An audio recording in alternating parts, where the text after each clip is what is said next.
พี่น้องโอ้ยข่อยยังกระเจ้าให้ข่อยละสิให้อีกแล้วข่อยเป็นคนตามตามออยู่พี่น้องเอ่ยมื้อนี้อนุชาเดาฟ้าปิ้นอนุชาอนุชาเดาฟ้าปิ้นผู้มีความสนุกสนานตลกโปกฮามื้อนี้ให้แหม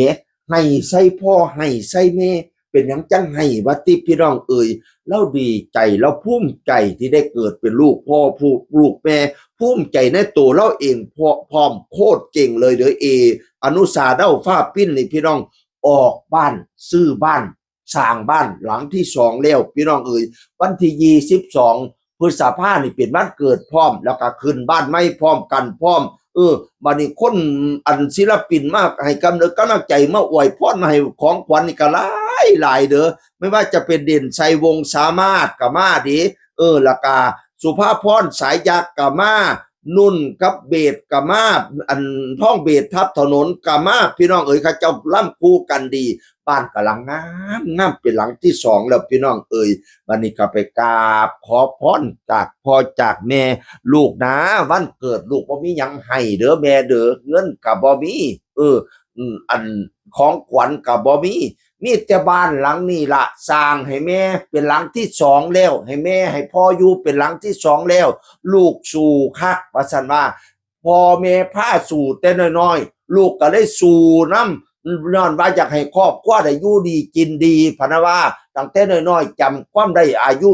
ประถม10ขวบบ่ไปขายก๋วยเตี๋ยวกับแม่ไปขายน้ำงานหมอลำพี่น้องข้าเจ้าตีกันหน้าต่ำหมอก๋วยเตี๋ยวร่วมแตกซาสู่ซาไส้จึงเอาลูกกัดปานนั่นจึงหวังหมอก๋วยเตี๋ยวกับปานนั่นพะนะว่าสุดท้ายแล้วขาดทุนยับเยินแม่สู่มาตลอดพอสู่มาตลอดเมื่อนี้ลูก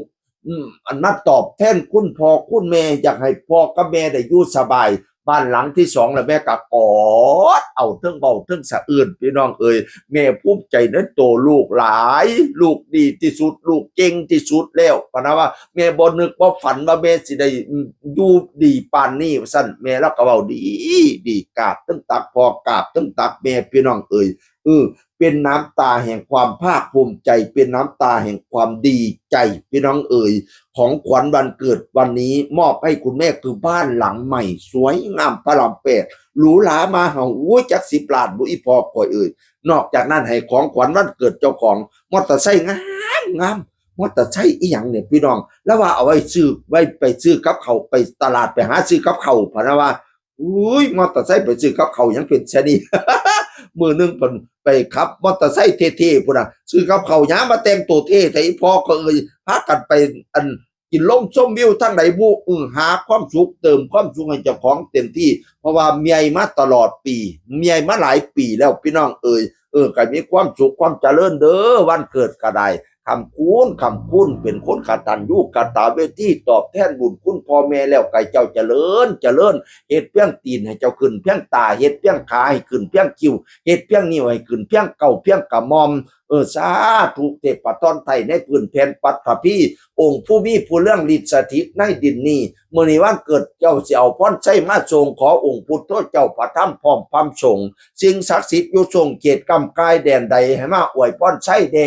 อนุชาเดาฟ้าปิ้นในวันนี้ให้เจ้ามีอายุยืนยาวมันวันนังใสสีสองพละกำลังป้องไปตองอย่าได้มีสุขีล้นกำลังคนล้นเหลือนการงานราบรื่นสมหวังเทศทุกประการเจริญมันยืนเด้ออีพ่อกูอวยพรวันเกิดและอวยพรขึ้นบ้านใหม่ให้อนุชาเด้าฟ้าปิ้นเสียงคือคนเก่าสู่ฟังสวัสดีครับสวัสดีครับ